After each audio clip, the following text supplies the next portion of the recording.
conociendo al otro cuando estamos en pareja también es parte de la tarea y conociéndolo, a pesar de que lo conozco hace, no sé, 20 años, esa persona va cambiando, no es la misma. Tú te mueres de saber que muchas mujeres nunca han llegado al orgasmo y toda su vida han fingido. Es como impresionante. Muchas veces esta capacidad de reproducción es un símbolo de femineidad y eso es una carga inconsciente y a veces más bien consciente de que somos más descartables para la sociedad. Bienvenidos, bienvenidas a un nuevo episodio de podcast. Hoy tenemos a mi querida Claudia Alarcón Hernández, médica de la Universidad de Concepción, sexóloga, ella es magíster de la Universidad de Almería, España, en sexología y diversos diplomados de sexología. Claudia, bienvenida. Hola, Yanna, muchas gracias por la invitación. Me siento muy honrada de que me hayas invitado. Linda, nos costó este podcast, Sí, nos costó sí, juntarnos, pero se logró. se logró. Muchas gracias por tu tiempo, Claudia, gracias por estar aquí. De ¿Es tu nada. primera vez en podcast? Mi primera vez, sí. ¡Bien! Harta gente que está aquí Espero está que no por sea la primera vez. última. No, por supuesto que no. Oye, Así Linda, que vamos a hablar programa. un tema súper interesante. Te quiero preguntar, primero que nada, ¿por qué te interesaste por la sexología? La medicina no hace muchos años está dedicada a esta área, aquí en Chile por lo menos. Sabemos que en otros lados sí es una especialidad muchísimo más común. Eh, Cuéntame, ¿cómo fue que quisiste especializarte en esto? Mira, la verdad es que es una gran pregunta. eh, Porque en un principio, bueno, yo siempre quise ser médica, pero no había pensado en realidad en qué me interesaba estudiar. Y a lo largo de la carrera de medicina me di cuenta que no había ningún área de la carrera de medicina, de la carrera en que te forman como médico, en que abordaban la temática de la sexualidad, del sexo. O sea, se abordaba la reproducción, pero Claro, no abordaban el placer, no se abordaba la sexualidad, no se abordaba lo erótico. Me comenzó a llamar la atención que era un tema que no estaba estudiado. Yo decía, esto es fisiológico, es de la fisiología humana. ¿Y cómo puede ser que a lo largo de 7 años de carrera de medicina no exista, no está en medicina? Me llamó la atención. Yo no había tenido mucha educación sexual tampoco, entonces dije, si no lo aprendo ahora como médico, ¿dónde lo aprendo? Me di cuenta que realmente en la carrera de medicina no existía y comencé a evaluar la especialidad que como que más se le acercaba para poder estudiarlo. Decidí ser ginecóloga por lo mismo, porque dije, necesito estudiarlo yo misma para mí, y al mismo tiempo me comencé a dar cuenta que también el mundo en general, sobre todo en Chile, no tenía cultura de educación sexual. Por lo tanto, me decidí a ser ginecóloga y lamentablemente me di cuenta que como ginecóloga tampoco iba a llegar a lograr saber lo que yo quería saber, lo que me llamaba la atención. eh, bueno, cuando terminé la carrera de estudiar ginecología, me di cuenta que tampoco lo había obtenido los conocimientos que yo quería, y me di cuenta que como ginecóloga era como la primera puerta de la gente a consultar sobre temas que pueden ser muy complejos, eh, y no podía darle las respuestas como ginecóloga porque no tenía la formación. Me dio wow. impotencia porque no la tenía ni para yo misma. En el fondo había muchas cosas que yo como persona en el área de sexualidad no tenía idea a esa altura. Imagínate, no sé, po, 26, 27 años, no me acuerdo qué edad tenía cuando terminé. Entonces dije, no, yo quiero especializarme en sexología, quiero estudiar esto, lo quiero estudiar para mí, lo quiero estudiar porque la gente necesita tener respuesta, y en el fondo yo como ginecóloga no se los podía dar. Y ahí Wow, fui, me empecé primero a interesar en hacer diplomados, chicos, porque me di cuenta que en Chile tampoco era exacto. una especialidad médica, por así decirlo. Y luego me lancé con el magíster que ahora estoy terminando. En Pero España. fue un camino súper raro porque en realidad para los ginecólogos, para los médicos en general, la sexología es como un área rara, así como que es un Mm. área así como media mística Medio todavía, de ciencia oculta. media ciencia oculta, como que esoterismo un poco. eh, Así que fue como un camino bien extraño, pero aquí estoy. Sí, a mí se me olvidó decir que tú estudiaste en medicina primero, después te especializaste en ginecología, y aún así no habían respuesta, como dices tú, y ahora sexóloga. Tú Y debes ser de, siguen sin es- haber muchas sí, y tú respuestas, debes ser de las todavía. pocas en Chile, tú debes ser de las pocas en Chile.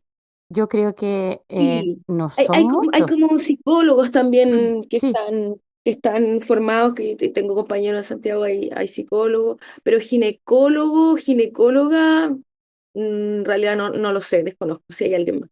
sí, yo siempre que me encontraba con sexólogos, ya sea que hayan, primero eran hombres y algunas mujeres, pero que además venían del área justamente de la psicología, no de la medicina. Entonces tú eres un espécimen Una muy, mezcla rara. sí, pero qué lindo. A mí creo que es tan necesario.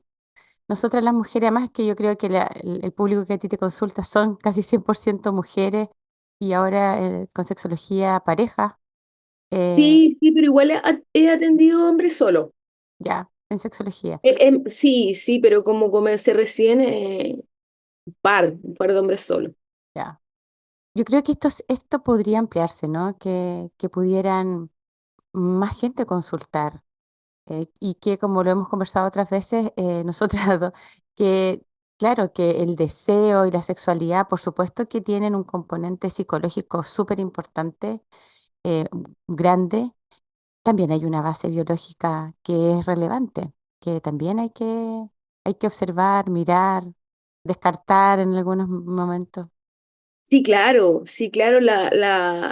la neurobiología del sexo, por así decirlo, del acto sexual, de la sexualidad, es súper interesante porque sostiene en el fondo toda la parte psicológica. Si hay algún daño, ya sea o alteración en neurotransmisores, en hormonas, en estructuras físicas cerebrales, obviamente vamos a tener repercusiones también en la vida sexual, independiente de que tu parte psicológica pueda no estar afectada.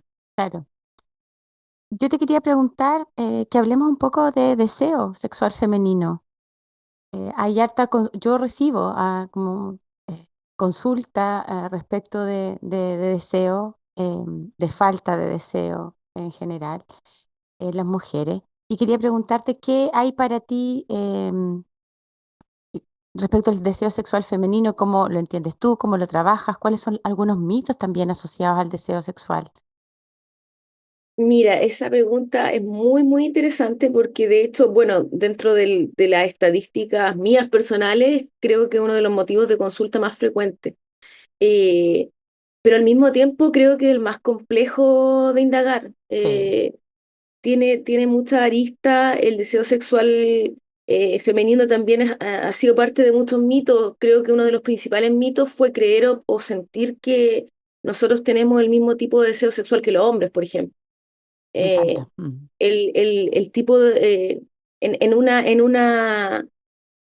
una etapa anterior, hace 40 50 años, cuando recién esto se comenzó a estudiar, yo creo que en ese tiempo, una forma de validarnos, sentir que éramos como los hombres y las mujeres iguales, se comenzó a pensar o a creer que el deseo sexual femenino funcionaba igual que el deseo sexual masculino, así como en el fondo modelos lineales de la respuesta sexual. En el fondo el deseo aparece, el deseo es espontáneo siempre, y recién hace 20 años se comenzó a estudiar que el deseo sexual de la mujer tiene varias formas, y las dos formas principales son el deseo sexual que aparece, que es el espontáneo, pero la mayoría de las veces las mujeres tenemos otro tipo de deseo sexual, que es el deseo sexual receptivo.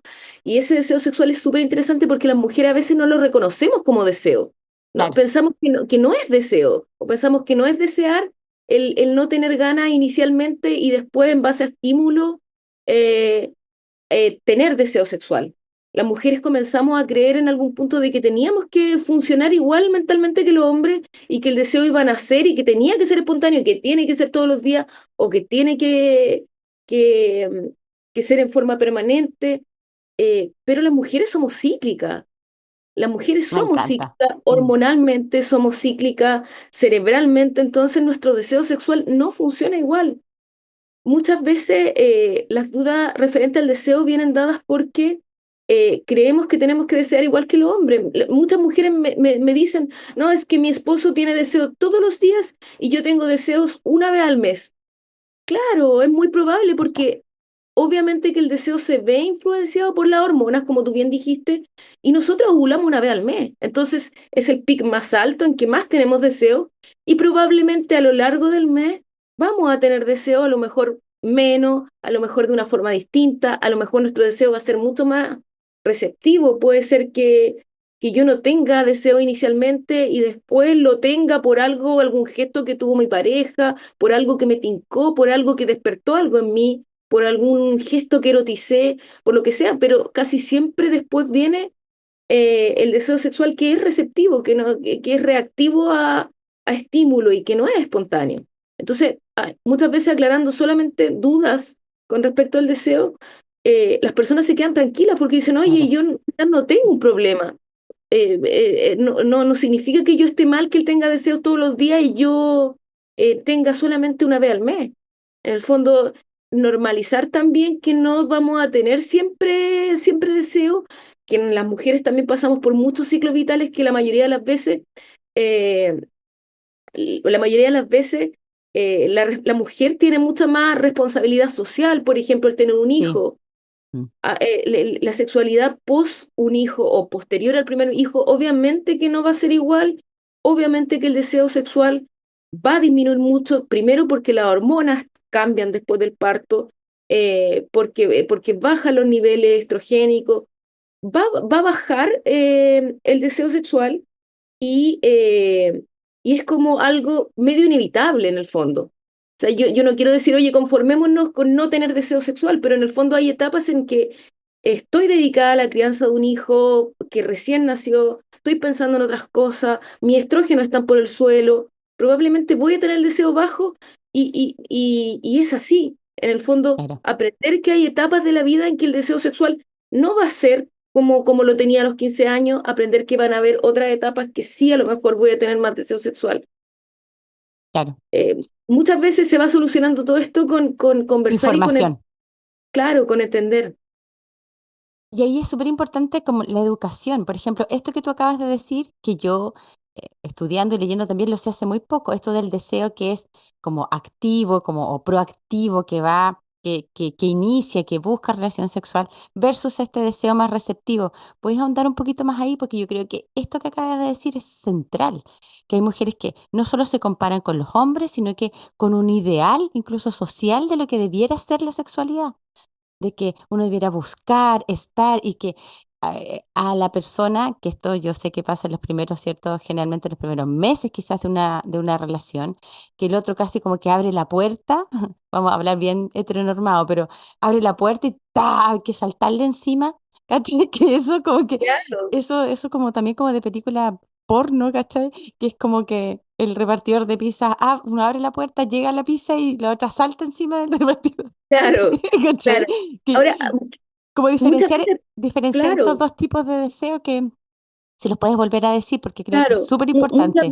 muchas veces va a ser así, que efectivamente tengamos deseo sexual espontáneo. Podría pasar muchas veces. Habitualmente cuando uno es joven, cuando estás conociendo recién una pareja, o por lo menos llevas menos de 6 meses, probablemente sí, uno va a tener un deseo sexual espontáneo, a lo mejor periovulatorio, uno también podría tener un deseo sexual más espontáneo, pero la mayoría de las veces las mujeres no tenemos ese tipo de deseo y ahí es cuando vienen las alteraciones porque uno comienza a creer que no tiene deseo, solamente por no tener ese tipo de deseo. Cuando las personas aprendemos que existe el deseo sexual receptivo, que en el fondo, ¿cómo se define esto? Yo respondo a un estímulo externo y ese estímulo hace que por dentro mío se genere Se deseo. prenda Y ese algo. estímulo puede ser de cualquier tipo, puede ser un estímulo sexual, podría ser que mi pareja inicia sexualmente y yo después como que me prendo, entre comillas, y sigo. Ese podría ser un estímulo. o podría ser un estímulo que yo asocio con algo erótico, puede ser algo que me gusta que mi pareja haga, algo emocional. No sé, justo ese día él lavó la loza, una tontera, pero lavó la loza, hizo un gesto por mí, por lo tanto, ese gesto me hace querer vincularme con él y Sí, tener deseo. Eso es deseo sexual reactivo, porque estoy respondiendo a algo que a lo mejor en mi mente ni siquiera sé que claro, lo erotizo. Y lo otro muy importante, Yana, es que muchas veces las mujeres tenemos relaciones sexuales, buscamos sexo no por el hecho de tener sexo. Y eso también es importante que lo sepamos porque muchas veces el sexo se busca por otras motivaciones y que uno tiene que aprender de repente a reconocerla. Uno de repente, la mujer sobre todo, busca sexo por querer estar, por querer tener intimidad con tu pareja, porque sientes que no te has comunicado bien con tu pareja, porque quieres apachurrarte nomás porque necesitas cariño, o porque realmente quieres sexo, pero muchas veces no se busca porque uno quiere sexo. Muchas veces el deseo sexual viene motivado por otras emociones y que de repente hay que aprender a distinguirlas, a reconocerlas nomás. exacto. Ahora, esto del deseo sexual reactivo es tan importante que a veces las pacientes les comento esto y me dicen, ah, entonces yo sí tengo deseo. Y yo les digo, Wow, sí, me "Oh, encanta. entonces sí tienes deseo. Ah, me dice, es que yo pensaba que tenía que ser así como ¡puf! Mágico y que tengo deseo. Y resulta que la mayoría de las veces no es así. Ahora, lo bueno del deseo sexual reactivo es que el deseo sexual reactivo nos permite entender que el deseo sexual en la mujer se puede trabajar. O sea, en el fondo, ahí es donde nosotros los sexólogos nos agarramos y decimos, ¿de dónde trabajo esto? Porque sabemos que se puede trabajar y se puede trabajar a partir del deseo sexual reactivo. ¿Qué es lo que me hace bien? ¿Qué es lo que me hace responder bien? ¿Y cómo es mi respuesta sexual positiva? ¿Sabes qué? Me gusta mucho eso porque además dejamos de patologizar una forma de ser. ¿Entiendes? Claro, ¿Entiendes? Porque yo siento que muchas veces mujeres que tienen este tipo de deseo más reactivo creen que eso está mal y que además hay una enfermedad o hay algo malo dentro de ellas que porque funcionan así. Y yo creo que va asociado también a que como la pareja funciona distinto, entonces tenemos un problema grande, gigante, y que a lo mejor somos incompatibles como pareja, ya no solo en lo sexual, sino que como pareja, y se arma, como yo digo, como una bolita de nieve, ¿cachai? Como que hay esta, esta no comprensión de cómo es el deseo y entonces se desequilibra esa área y empieza una bolita de nieve y empieza a decir entonces nosotros estamos mal, no somos pareja compatible, no debiéramos estar juntos, bla, bla, bla, bla, bla, y se arma una cosa como muy gigante. Entonces, bajarle como el tono, ¿cachai? Bajarle como la gravedad porque hay posibilidades. Y lo segundo es que yo siento que muchos hombres piensan que también este deseo reactivo es como yo siempre digo como cuando uno prende la luz, como prende y apaga, que nosotros tenemos como las mujeres supuestamente como un on y un off, así como de la nada, que no hemos visto a la pareja como en todo el día o no sé, y que entonces en la noche, comillas, como el momento de estar juntos, el hombre espera que on, o sea, es como activar algo y listo, y sería, y la otra debería estar lista, dispuesta, ¿cachai? Yo eso lo he trabajado mucho. claro, el deseo sexual reactivo es mucho más complejo claro, que El activarlo. interruptor. Claro, que activarlo o desactivarlo. Y volviendo a lo otro que tú decías, Yana, eso es muy frecuente también, la incongruencia de deseo en las parejas. Muchas veces también tú no consultas porque tú sientes que tienes un problema, muchas veces consultas porque el otro tiene más ganas que tú. Y es como, a mí me dicen, ¿sabe, doctora, que yo tengo deseo, pero yo tengo deseo 3 veces al mes? Mi pareja tiene deseo todos los días, todos los días, todos los días, y yo ya no sé qué hacer. Entonces yo estoy mal porque él tiene todos los días y yo tengo 3 veces a la semana. Y es como, no, esto es incongruencia de deseo. No es que tú estés mal, no es que el otro esté mal. Ahora, hay que analizar. Siempre se le echa la culpa al que no tiene deseo. Sí, Pero que hay que son las analizar mujeres, pues, generalmente. claro, por qué el otro tiene tanto deseo? ¿Qué buscará? ¿Qué le pasará? ¿Hay algo detrás? ¿O solo tiene mucho deseo? Siempre hay que ir analizando eso, eh, y también la persona que tiene poco o siente tener menos, si realmente eso le molesta a ella o es algo así como de pareja nomás, porque si tú les dices, ¿y tú cómo te sientes? No, yo me siento bien, yo no tengo problema, yo estoy bien teniendo deseo 3 veces al mes y no me importa.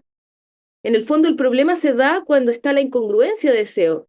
Te falta como de ritmo, ¿no? Claro, y también, también no sé, que puede ser el hombre, puede ser la mujer, casi siempre es el hombre el que tiene más deseo, pero también puede ser que la mujer Al tenga revés, más deseo claro, claro. y es válido igual. Entonces, tú lo comienzas a analizar y te dicen, no, es que ella o él cuando recién nos conocimos tenía ganas todos los días igual que yo y ahora no sé qué le pasó. Claro, Me encanta eso, porque es una frase súper común, súper es común. que no sé, es porque antes siempre tenía deseo, ahora no tiene nunca, que algo le pasa, no me lo vendieron fallado, no sé, algo tiene. Claro, Eh, o me mentiste. Ay, al principio claro, me me mentiste. mentiste. Claro. Pero es obvio que la persona que tenía más deseo antes, pues sí, es obvio, porque estás recién conociéndote, tus niveles de adrenalina están así a mil, las hormonas disparadas, es obvio. Y después vamos entrando en la rutina, en los ciclos de vida que obviamente que van cambiando las situaciones, que hay que pensar en la casa, que hay que pensar en los problemas, que hay que pensar en muchas cosas. Entonces, obviamente que mi funcionamiento cerebral en cuanto a deseo no va a ser el mismo. Sí, eso yo también me he fijado y que obviamente a mí también me ha pasado, que es un tema como histórico. Obviamente, histórico me refiero de historia vital. No es lo mismo una pareja que recién se conoce a los 20 y tantos, no sé, a los 25 años, que una pareja em, que lleva un buen tiempo, que además el cuerpo cambia, la forma de percibir el deseo, qué es lo que gatilla deseo también es distinto, qué me erotiza. Hay un mapa, en psicología hablamos, ¿cierto? Claro, Que también lo claro, el maneja, mapa erótico. o el mapa erótico, ¿cachai? Que se va juntando cositas que son lo que me erotiza a los 20 quizás no me erotiza a los 30 o no me erotiza a los 40 y menos a los 50. Entonces ahí ir conociendo al otro cuando estamos en pareja también es parte de la tarea y conociéndolo, a pesar de que lo conozco hace, no sé, 20 años, esa persona va cambiando, no es la misma. O sería muy raro que Claro, fuera la misma, ¿no? claro que sí, es que sí, pues, las personas cuando consultan no piensan en esto, pero cuando tú se los dices quedan así como, claro, pues si no es igual, no es igual, ¿por qué no es igual que antes? Porque no es igual nomás, po, porque tu pareja ya no es igual, porque cambió, porque han pasado 10 años y las personas cambiamos de gustos, cambiamos de idea, cambiamos de tendencia política, cambiamos de sentimiento, obviamente que nuestro deseo va a cambiar y las significancias eróticas que le doy a lo que me rodea también va a cambiar. Sí, me encanta. Claudia, ¿y qué lugar tú le otorgas también a estos cambios que sufrimos las mujeres? Sufrimos, digo, porque hay cosas que se sufren físicamente, hormonalmente, que por ejemplo el deseo, yo sé que cambia mucho en mujeres premenopáusicas, que hay unos cambios hormonales que tienen una afectación importante en el deseo o más bien en la conducta sexual. Yo recibo como mujeres como de esa edad que están y que me dicen, o sea, no sé, desde las hormonas sí que producen sequedad vaginal, por ejemplo, algo súper puntual, hasta estos cambios físicos que las mujeres se sienten desconocen incluso su propio cuerpo, se sienten muy incómodas con su propio cuerpo y entonces obviamente el deseo se afecta. Claro, mira, los cambios que ocurren en el ciclo vital de las mujeres, sobre todo la menopausia, invita a cambiar en el fondo los paradigmas que uno tiene respecto a cómo eres antes. Ya, primero que todo, uno tiene que hacer un trabajo de aceptación en el fondo porque probablemente el deseo como yo lo viví antes de la menopausia o como yo era antes, probablemente ya no va a ser igual. Los estrógenos, la testosterona que nosotros tenemos previo a la menopausia, hace que nuestro comportamiento también cambie. O sea, los niveles de estrógeno altos cerebrales, los niveles de testosterona altos en el cerebro van a generar cambios de comportamiento con respecto a la menopausia. El deseo sexual claramente se va a ver afectado. No es algo no es algo que uno pueda así como manejar. Probablemente con terapia hormonal lo podemos manejar por un tiempo, pero no es algo que se va a poder manejar para siempre. Por lo tanto, tiene que haber una aceptación primero de cómo mi cerebro va a cambiar, porque mi cerebro también va a cambiar. Es lo mismo que las personas que están embarazadas, su cerebro cambia hormonalmente, porque estás con los niveles de hormonas muy altos. Acá es lo mismo, mi cerebro va a cambiar porque mis hormonas van a bajar y efectivamente mis niveles de deseo van a bajar. Ahora, eh, yo siempre les pongo este ejemplo a las pacientes que me dicen entonces yo nunca más voy a poder volver a tener deseo. Y yo les digo que no, que afortunadamente las mujeres tenemos la oportunidad de trabajar el deseo, pero ahora ya tiene que ser un trabajo consciente. O sea, yo me tengo que, si es que yo en realidad me hace sentir mal el no tener deseo, tampoco puedo decir, ya, después ya no voy a tener más deseo y me quedo así. Si efectivamente me hace sentir mal, yo voy a tener que tener un trabajo consciente sobre el deseo, o sea, voy a tener que trabajarlo, así como se trabaja en terapia las emociones, cómo se trabajan los miedos. Si yo quiero tener buenos niveles de deseo después de la menopausia, claro que los voy a tener que trabajar. ¿Cómo los voy a trabajar? Con terapia sexológica específica, reeducando mi cerebro, aprendiendo a desear de una forma distinta, aprender a tener placer de una forma distinta. Y el ejemplo que siempre le pongo a mis pacientes antes de que se me vaya, les digo, oye, yo he conocido, y de hecho he conocido a personas de 80 años, mujeres, que tienen los niveles hormonales, pero por el suelo, pero conocen una pareja nueva. ¿Y sabes cómo están sus niveles de deseo? Sus niveles de deseo están maravillosos, a pesar de que no tiene hormona, a pesar de que no tiene testosterona, que no tiene estrógenos, que no tiene nada, sus niveles de deseo están buenos. Y eso es lo que hace que exista la posibilidad de que esto sí se trabaje. En el fondo, esto me dice, oye, no es solo eso, porque si no, esta señora de 80 años no tendría deseo. Pero sí tiene, po, sí tiene Claro. deseo. ¿Cómo me explico que, eh, que existan personas de 20 años que tienen la hormona súper alta y funcionan hormonalmente muy bien y no tienen deseo, a otras personas que tienen la hormona bajísima y tienen niveles altos de deseo? Entonces, eso es la posibilidad que me da de trabajar el deseo sexual. Pero lo primero es entender que el deseo sexual pre y posmenopáusico va a cambiar, mi cerebro va a cambiar, mi comportamiento va a cambiar, lo que me erotiza va a cambiar, los significados que les doy a todo va a cambiar, porque los estrógenos y la testosterona están muy implicados en el funcionamiento cerebral. Entonces, Sí. va a cambiar y el cuerpo va a cambiar también. Y ese otro punto importante, una persona que habitualmente no se siente bien con su cuerpo, sea como sea tu cuerpo, tampoco va a tener buenos niveles de deseo. Tampoco tiene buenos niveles de deseo porque Sí. tu autoestima está mal, porque ni querís que te miren, o sea, ni me quiero mirar ni yo, ¿qué voy a querer que alguien más me mire? Sí. Entonces, es como que ahí va un poco de la mano el tema de la autoestima, de cómo me veo yo. eh, si hay una autoestima que es muy mala, si hay una autoestima que está dañada, probablemente tampoco voy a tener buenos niveles de deseo. Sí, está asociado en la premenopausia, menopausia, justamente lo que tú estás diciendo, que hay un duelo. Yo siempre digo, como tú lo dices, como que hay un duelo de que uno pierde, ¿cierto? A ese cuerpo que uno conocía, cómo lo conocía, esos ritmos que tenía. Y hay que hacer este duelo de que esa identidad no está, como tú dices, que ya esa forma de vivir este cuerpo ya no está, o cómo responde, cómo funciona, dejarlo ir, como cuando, por eso es duelaje, y aceptar este nuevo estado.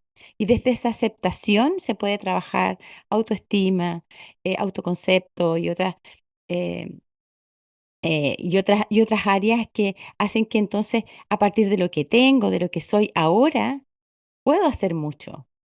Puedo también, y además que es un tema, yo siento que para quienes están en pareja también un desafío, ¿no? Cómo incorporar a la pareja conversando estos temas, como evidenciando que esto está influyendo, que esto está pasando, la premenopausia. Yo tengo varias, entre amigas y pacientes que están en esa etapa y que les produce también mucha vergüenza hablarlo, con la pareja incluso, ¿cachai? Como que porque hay cambios físicos súper potentes del ciclo, desde el peso, por ejemplo, y otras cosas que afectan las hormonas. Y yo siento que ahí también nos falta información, fíjate, Yo siento harto esa falta, no sé qué te pasa con tus pacientes, pero a veces Sí, justamente la falta de información claro. es tremenda. Mm, Sí, claro. Y claro, los cambios físicos son muy potentes también y mm, llevan también a que otras áreas de la... En el fondo la menopausia implica una desestabilización completa de ti como persona para ser otra persona, porque implica un cambio hormonal muy importante y es tan importante que lleva a que muchas cosas cambien, no solo el deseo, o sea, hay cambios corporales, hay cambio en tu forma de pensar, en tu forma de sentir, en vivir emociones de otra forma. eh, hay duelos que aparecen con respecto a cómo era yo anteriormente, cómo soy ahora. Entonces, el deseo es claro, dentro de las cosas que va a cambiar va a ser el deseo y hay que asumir en el fondo que viene otra persona que desea distinta a la persona que era yo antes de tener la menopausia. sí. Lo que me ha pasado, que hemos tenido que trabajar también, eh, que hay una especie como de reticencia también o dolor, me refiero a dolor psicológico, de que, porque la menstruación es un símbolo de fertilidad, y es un símbolo de que también en las mujeres, y esto es más inconsciente, somos valoradas en esta sociedad por nuestra capacidad de reproducirnos. ¿Sí? Y entonces esta etapa marca el fin de esta posibilidad, aun cuando nadie esté pensando en hijos, ¿me entiendes? Como de ser una mujer entonces como útil, comillas, esto es de las comillas, útil para esta sociedad, de que entonces ya no somos, no estamos en edad fértil, este es el fin de la edad fértil, em, y de que es un símbolo, a veces, muchas veces, esta capacidad de reproducirnos es un símbolo de femineidad, ¿sí? De, y eso es una carga inconsciente y a veces más bien consciente, de que somos más descartables para la sociedad, ¿cachai? Y ahí quizás me Claro, voy a meter en un tema más psicológico, pero de verdad yo siento que así como en esta sociedad eh, nos entrega como el, la presión de la maternidad, y que está bien, biológicamente somos las que podemos traer hijos al mundo, sí, está todo ok, y lo estoy desconociendo. Solo digo que muchas veces nuestro valor como mujer está puesto tan ahí, ¿cachai? En esta capacidad reproductiva, y que pareciera que entonces, una vez que ya no tenemos esta capacidad, somos descartables, ¿cachai? Y para mí hay todo un trabajo ahí de saber que es la menopausia o la premenopausia también, que a veces provoca mucha crisis. eh, Estamos en un momento también tan productivo, ya no es como antes, que las mujeres una vez que cumplían, no sé, 50 años, ya eran como que se tenían que dedicar a ser abuelas, no sé, como a recluirse en su casa, ¿cachai? claro. Sí. Es al revés, muchas mujeres a los 50 están escribiendo su primer libro, no sé, o por fin tienen la holgura económica o el tiempo incluso para hacer muchas más cosas para ellas mismas. Y ojo que yo siempre recalco algo que, bueno, que la mayoría de las mujeres lo toman muy mal, que es que no les llegue la menstruación. Yo les digo, oye, ahora eres libre Libre, sexualmente, no tienes que ocupar anticonceptivo, es una exacto. maravilla. O sea, yo trato de verlo así como por el Por lado supuesto, positivo. si hay que Yo darle la no he vuelta. llegado a la menopausia aún, pero lo trato de ver como por el lado positivo. Ahora puedes hacer todo lo que tú quieras porque no tienes que depender de un anticonceptivo para poder tener la vida sexual que tú quieras. Exacto. Por ese lado es como, qué Sí, rico, qué rico. exacto. Pero hay que darle la vuelta, ¿cachai? Hay mujeres que todo este cambio, lejos de alegrarla, y se entiende, por eso lo estoy diciendo, ¿cierto? Como que se entiende por qué se siente que hay como tanta pérdida en esta etapa, ¿cachai? Como se Claro. siente tan bajito emocionalmente. Claudia, ¿cuáles son las otras consultas comunes en tu consulta, de las mujeres especialmente? Mira, yo diría que los trastornos dolorosos, así como dolor al tener actividad sexual, Ya, y problemas relacionados con el orgasmo. Hay muchas, muchas, muchas mujeres me que encanta ese nunca en su tema, me vida han encanta. llegado al orgasmo. Muchas, muchas. Cuéntame ahí, ¿qué es lo Y que... tú te mueres de saber que muchas mujeres nunca han llegado al orgasmo y toda su vida han fingido. Sí, lo sabía, qué horror. Es como impresionante. Muy, muy grande la cantidad de mujeres que nunca han llegado al orgasmo. Muchas se atreven a consultar después de 30 años, qué muchas, pena. muchas lo asumen como ya algo parte de su vida, así como que llegan y se diagnostican y dicen yo soy anorgásmica. O sea, llegan con su diagnóstico hecho y su peso en los hombros y las define como persona. Muchas dicen yo soy anorgásmica. Y Yo soy. punto. Claro, me define el ser anorgásmica como persona, soy anorgásmica. Eh, es una cantidad muy alta de pacientes, de personas, y eso va relacionado con el desconocimiento, con el, primero con el no haber tenido nunca educación sexual integral. Me refiero a educación sexual no solo reproductiva, sino educación sexual en el placer, en sentimiento, en emociones, en todo lo que implica la educación sexual integral. Ese es el primer punto. Muchas mujeres tampoco no se han masturbado nunca. Y eso es un error un poco grave para nosotras las mujeres, porque el no masturbarte nunca implica que tú tampoco tienes un conocimiento de tu cuerpo y con menor razón la va a tener otro. O sea, Claro, si yo no me conozco, si yo no sé lo que me gusta, probablemente el otro tampoco no tenga ni idea, po. Es como obvio. obvio. Y bueno, eso obviamente está dado por las normas sociales. Tú sabes que siempre se ha aceptado mucho que el hombre se masturbe, pero la niñita no, po. La niñita no se puede masturbar. Es No, feo. no es conversa femenina. No, claro, no. No, las mujeres habitualmente, el porcentaje de mujeres que se masturba es bajo y las que lo cuentan aún más bajo. En realidad no es algo como que sea un tema para nosotras. Claudia, y ahí que me parece que yo lo sabía, esa estadística de hecho es como sabida, como que para quienes hemos estudiado un poquito la sexualidad femenina, y tiene una carga socio-religiosa, no sé cómo decirlo, como también está asociado a algunas creencias que vienen desde algunas religiones que, que sancionan directamente Claro, de hecho, lamentablemente, la mayoría de las religiones prohíben la masturbación. sí, Eh, bueno, en hombres y en mujeres, pero ya en mujeres es mucho más pecaminoso, total, obviamente. obviamente. Bien. Y que además se junta con, como tú dices, pues como la falta de educación sexual en el placer. Si nos puedes contar un poco, porque a lo mejor para también como educar, ¿no? Como, ¿qué es, qué está definido como anorgasmia y qué no es anorgasmia? ¿Cachai? Como, Mira, lo que pasa es que existe como una definición que es la definición que te da así como la Sociedad Americana de Psiquiatría, y es una definición súper médica y que a mí no me gusta, ya, porque en ¿a qué te realidad gusta a ti? Queremos saber. siento que no hay evaluación. Para mí, realmente una persona, es que no me gusta la palabra anorgasmia tampoco, ya, pero que no ha logrado llegar al orgasmo, patológicamente sería alguien que a pesar de tener todos los estímulos adecuados, no logra llegar al orgasmo porque hay un freno mental inconsciente que impide que este reflejo, por así decirlo, se libere. Ok. Para mí eso es como la anorgasmia, anorgasmia entre comillas, porque como te digo, no me gusta el término, real. Es una persona que a pesar de que tiene todo a su alrededor para lograrlo, todos los estímulos positivos que puedan existir, no lo logra porque existe algo, ya sea una creencia limitante, eh, algo en su inconsciente que evita que lo pueda lograr en el fondo. Ya. Porque es muy importante diferenciar eso, porque como te digo, las mujeres la mayoría de las veces no tenemos los estímulos necesarios.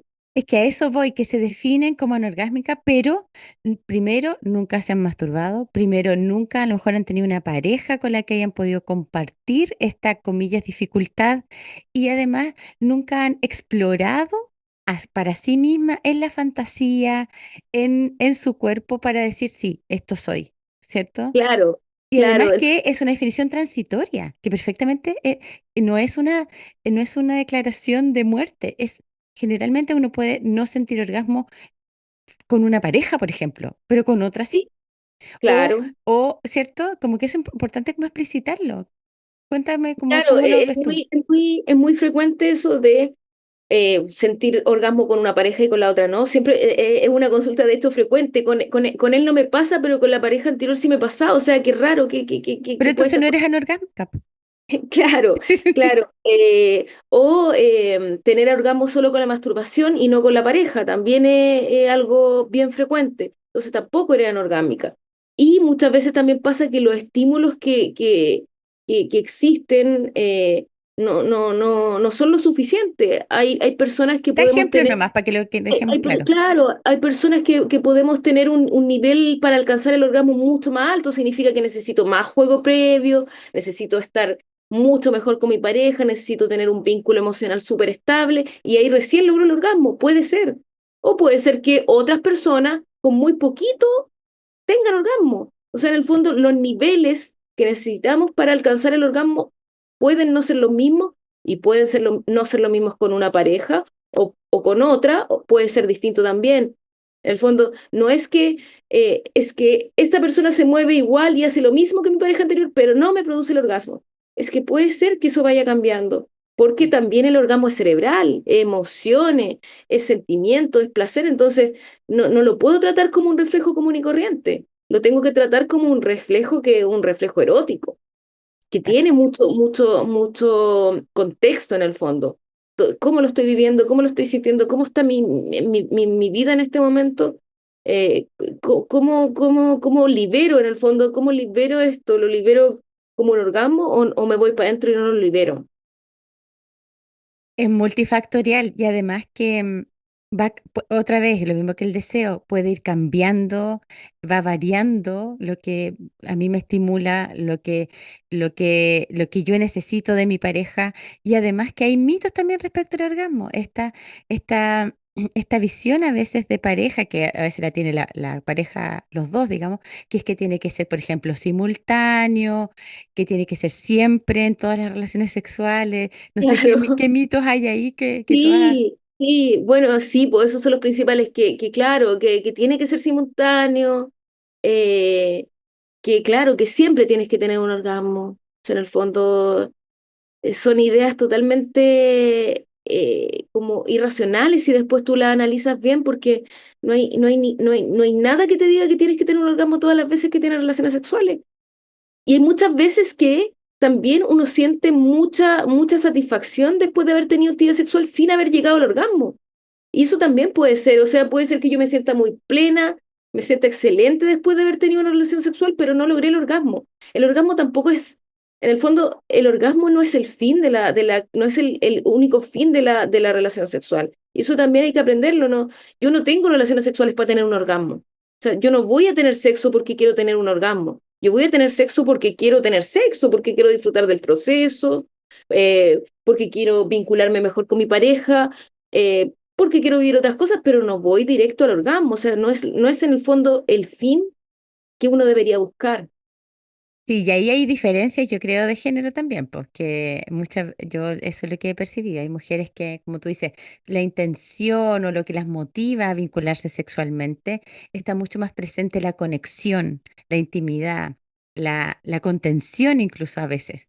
Y versus a veces, no siempre, sino que a veces los hombres tienen una visión también de que también se echan a andar su sistema de apego, ¿ah? Bueno, pero eso es más largo de contar quizás, pero Ah, pero interesante, también podríamos conversar de eso. sí, es que eso da para largo, porque el sistema sexual y el sistema de apego funcionan como en un engranaje, ¿cachai? Muy, sí, sí, sí. Sí. No sé si tú lo hayas estudiado, obviamente que sí, pues eh, y, muchas veces para mantenerse conectados, eh, los hombres van por la vía sexual, a veces. Claro, Para mantenerse conectados, para sentir de que la pareja está con ellos, ¿sí? Y las mujeres buscamos, también es vincular, pero buscamos conexión, buscamos intimidad, ¿cachai? Entonces, claro, vamos al sexo con búsquedas a veces distintas. Y cuando eso no coincide, es tremendo.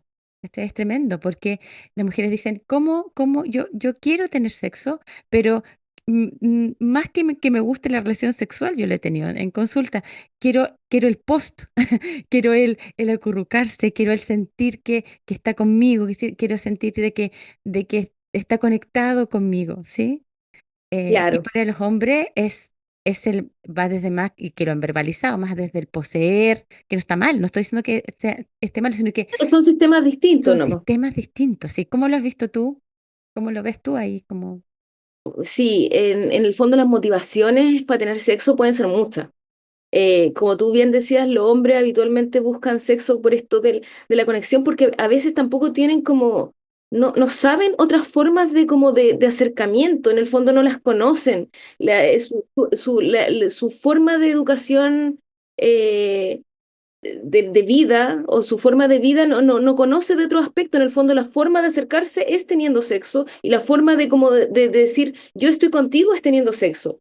En cambio, las mujeres habitualmente, no siempre, pero eh, hemos aprendido otras formas de conectarnos y cuando queremos sexo puede ser porque queremos tener más el vínculo del sexo que el sexo en sí. Entonces, eso como que va cambiando de acuerdo a la persona, pero también va cambiando de acuerdo a las herramientas que uno tiene también sí, cerebrales, po. En el sí. fondo, mientras uno asume que mientras más eh, educación sexual uno tiene o más conocimientos tiene, a lo mejor uno tiene más herramientas también en la vida, como para desempeñarse, para acercarse a la gente, como que son distintas motivaciones.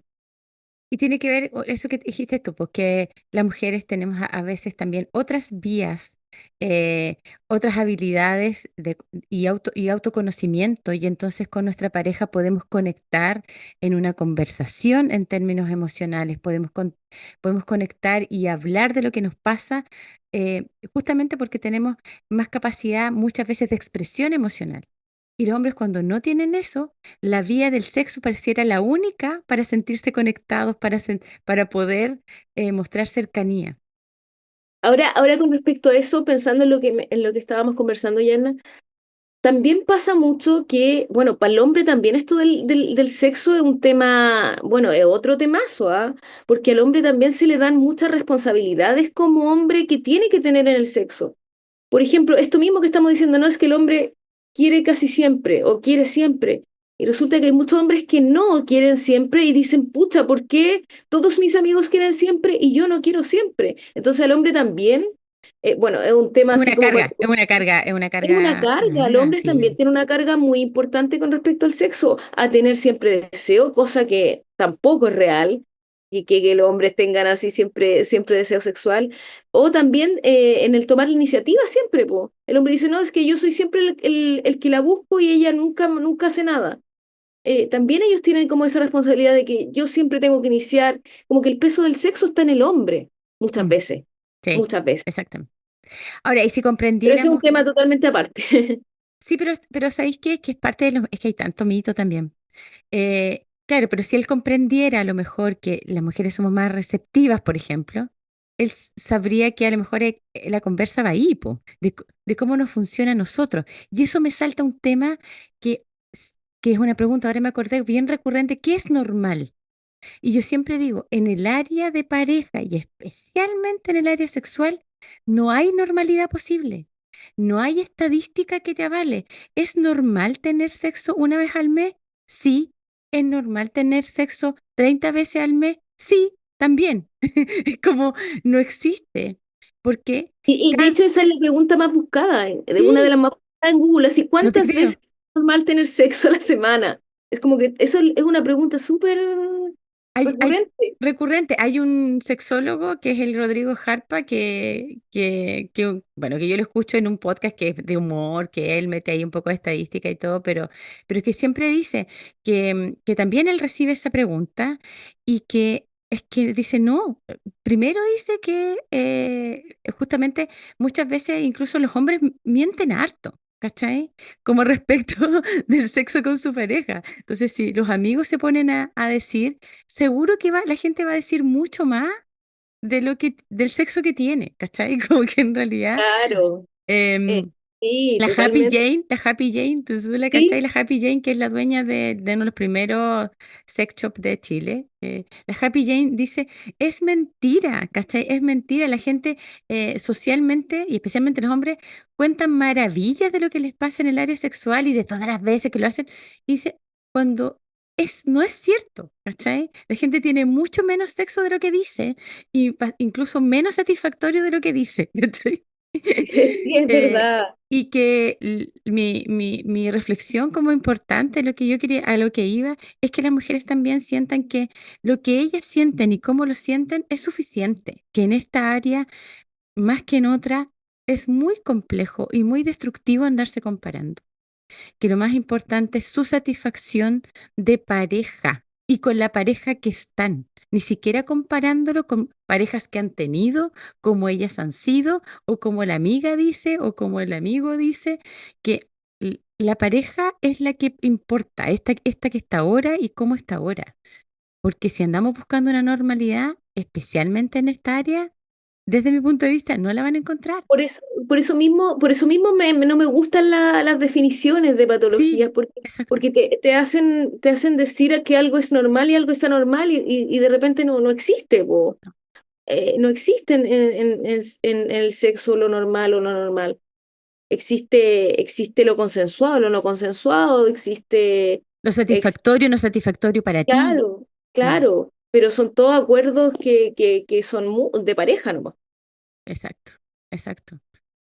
Algo que tú nos quisieras como decir, contar, algo como importante de lo que has aprendido también, uno aprende mucho de las pacientes y aprendido en el sentido de que es importante que ellas escuchen hoy día, que las mujeres sepamos, aparte de esto de la normalidad, que a mí me parece como un temón, eh, que no existe la normalidad en esta área, algo que tú dices como, mira, o desde un tips o derribar una barrera, algún mito que esté quizás dañando mucho a las parejas, especialmente, o especialmente a las mujeres. Eh, yo creo que el compararse, yo creo que la comparación es el peor enemigo bueno, del ser humano, el compararse con el otro, el sentir que tienes que tener un estereotipo de persona que no eres, yo creo que ese es el problema. El pensar que tienes que ser de una forma y no lo eres. Mm. Y en todo orden de cosas, yo creo que no solo lo sexual. Bueno, y lo otro es preguntar. Yo creo que actualmente existimos muchas más personas que podemos responder a muchas cosas que antes no existían. Podemos salir de dudas solamente preguntando, educándonos, entendiendo procesos. Podemos distinguir entre situaciones que nos afectan, que finalmente pueden no ser nada. En el fondo, solo entendiendo procesos, uno puede decir, oye, yo soy una persona normal, soy sana, no tengo problema. Exacto, exacto. Y ahí voy a algo que me agarra un poquito esto de, como tú dices, como de información, que a veces la sola información en tus pacientes ha bastado para que bajen el nivel de angustia o se abran a mejorar su vida sexual. Y es que nos falta, como siempre digo, en educación, pero educación de verdad. Y la educación no solo hablándolo como en los colegios o de instituciones, sino que tiene que ver con la casa. Muchas de las mujeres que escuchan este podcast son madres o tienen niños cerca, sobrinos o personas cercanas que están en edad de educarse, más todavía cuando somos pequeños, que es importante y que no tenemos la información para entregarla, esa información que yo digo como correcta, que es que la sexualidad es mucho más que el mecanismo de la reproducción y que puede ser un área o debiera ser un área en que podamos sentir placer, conexión, no solo con una pareja, sino nosotros con nosotras mismas. El área del erotismo está muy asociada a la creatividad cuando yo me asumo como un ser que puede sentir placer, también se abre a la creatividad. De hecho, la creatividad está asociada a justamente a no estar en estado de ansiedad. Por lo tanto, sentirse en placer va a disminuir la ansiedad. Po, ¿cachai? Entonces, no tenemos educación en el placer.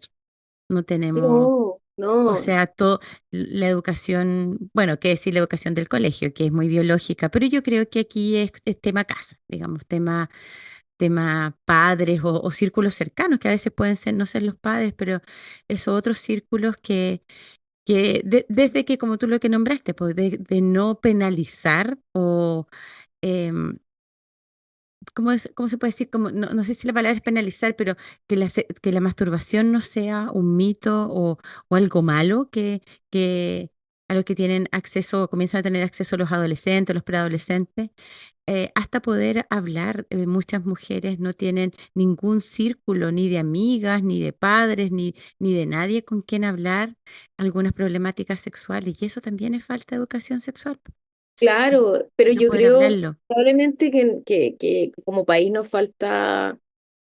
Yo no creo que estar viva para ver en Chile realmente cambio. Yo creo que falta mucho, mucho, mucho, mucho tiempo Sí. para que veamos realmente cambios. Porque ni siquiera Lamentablemente, se habla de educación emocional, po. Recién se está hablando no, en Chile de educación emocional no, y esto lo no, involucra, esto es parte de la educación claro, emocional, por la claro, sexualidad. claro que sí. Mm. Sí, no, yo creo que faltan muchos años. Además, bueno, en realidad en todos los países las políticas de integrar o no educación sexual, ya sea en los colegios o en las instituciones, van de la mano de la política. Y algún tema tan importante no puede ir de la mano de la política, no puede ir de la mano de si sale la derecha o la izquierda. Tiene que ir, tiene Un que tema ser de un tema Estado, central. sí, un tema de Estado, Tiene que ser un definitivamente. tema central que no dependa del lado político que está gobernando. Exacto. Pero tú sabes que eso no, no es así. Entonces, Ya, pero podemos hacer mucho quienes por lo menos sí, sí conocemos, no sé si sabemos más, pero por lo menos nos cuestionamos algunas cosas. Y yo quiero decir algo justamente así cortito respecto de justamente la culpa que está asociada al área sexual. Que estadísticamente, y esto yo lo estudié cuando estaba en la universidad, así que ahora debe haber muchísimo más investigación, que justamente hay un estudio que en este podcast nunca me pidan nombres porque no me lo sé. Un estudio en mujeres del uso de anticonceptivos, ¿ya? Entonces, una de las variables que se asocia a la falta de uso de anticoncepción es la culpa. Las mujeres más culposas en el área sexual son las que menos usan anticonceptivos. oh, no tenía idea. Yes. Y tú dices, ¿what? Es inversamente proporcional. Es decir, mientras más culpa, menos uso anticonceptivo. ¿Por qué? Porque cuando tú tienes culpa sobre algo, cuando te sientes vergüenza sobre algo, lo haces menos consciente y además no quieres hablar del tema, no lo enfrentas, no lo hablas, no lo pones en conciencia. Entonces, no motiva la conducta de ir por comprar anticonceptivos, consultar por anticonceptivos. Por lo tanto, el menos Claro, uso de anticonceptivos hace que la probabilidad, por ejemplo, en mujeres adolescentes, se embaracen más. mira qué Entonces, sí, interesante. es súper interesante. Imagínate que este estudio que yo estoy hablando, porque yo hice mi tesis en, en conducta sexual femenina, la tesis de pregrado. Interesante. Sí. Y ese estudio a mí me voló la cabeza y yo dije, ¿what? Entonces, si nosotros llenamos de culpa a nuestros adolescentes, o, a mujeres que están iniciando su actividad sexual, eh, menos anticonceptivos, menos conceptivos van a usar. Entonces, como que estamos generando lo contrario. Si nosotros habláramos más de sexualidad, si le quitáramos la culpa y la vergüenza a esa área y lo habláramos más, pudiéramos conversar sobre estos temas, lo pusiéramos mucho más en perspectiva y tuviéramos más información, tendríamos mujeres que usarían y consultarían mucho más preventivamente sobre el control de la natalidad, por ejemplo. ¿Cachai? Claro. Entonces, Podría conversar mucho más también. exacto, exacto, porque claro, las familias que culpan o más que culpan, ¿cierto? O generan vergüenza o no conversan sobre esos temas. Por supuesto que, hablándolo así muy en concreto, un adolescente que inicia actividad sexual no le va a contar a la mamá, no le va a contar a nadie, ni Porque es siquiera se va, malo, exacto, ni siquiera se va a es atrever en malo. la consulta del médico, de la ginecóloga o del CEFAM, de no sé dónde, no va a preguntar. Entonces el uso de anticoncepción va a ser inferior y por lo tanto con las consecuencias que eso tiene, que no es solo quedar embarazada, sino que no usar ningún tipo de protección la coloca vulnerable a enfermedades de transmisión sexual. No, no, y además, Yana, eso no es todo. La primera relación sexual marca mucho cómo se desarrolla tu vida sexual después. Si tuviste una relación sexual la primera vez muy mala, ya sea porque estaba ahí escondido, porque tenías mucho miedo, que estabas haciendo algo malo, es muy probable que esto se comience a repetir en tu vida sexual después y te traiga problemas en el fondo. Te haga repetir los patrones que ya viviste en tu Exacto. primera relación sexual.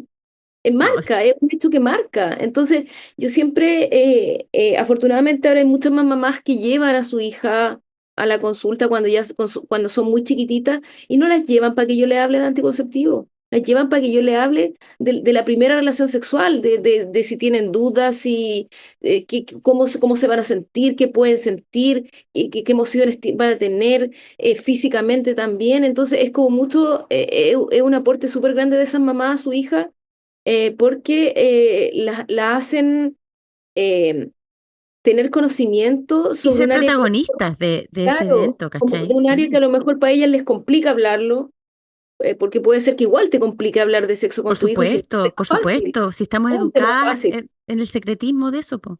Claro, entonces no es Sí, un tema fácil hablar de sexo con tu hijo, entonces que lo haga otro. Por último, es decir, oye, lo está haciendo alguien que sabe, lo está haciendo un profesional eh, y va a marcar su vida sexual después. Yo siempre les digo, si tú quieres tener relaciones sexuales ahora, bacán, tenlas, como sea, obviamente con protección y obviamente con una persona que realmente tú te sientas segura, porque de esta persona te va a acordar toda la vida. sí, qué heavy. Ya, ¡Qué tenemos que hablar heavy! sobre eso.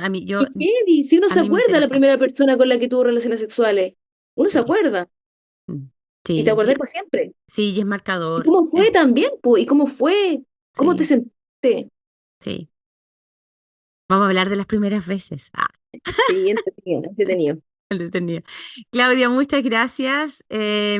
Cuéntanos dónde te pueden encontrar. Tú estás trabajando en En el Sanatorio Alemán Sanatorio Alemán. Sí, tengo la consulta de sexología donde atiendo hombres, mujeres y adolescentes. maravilloso, maravilloso.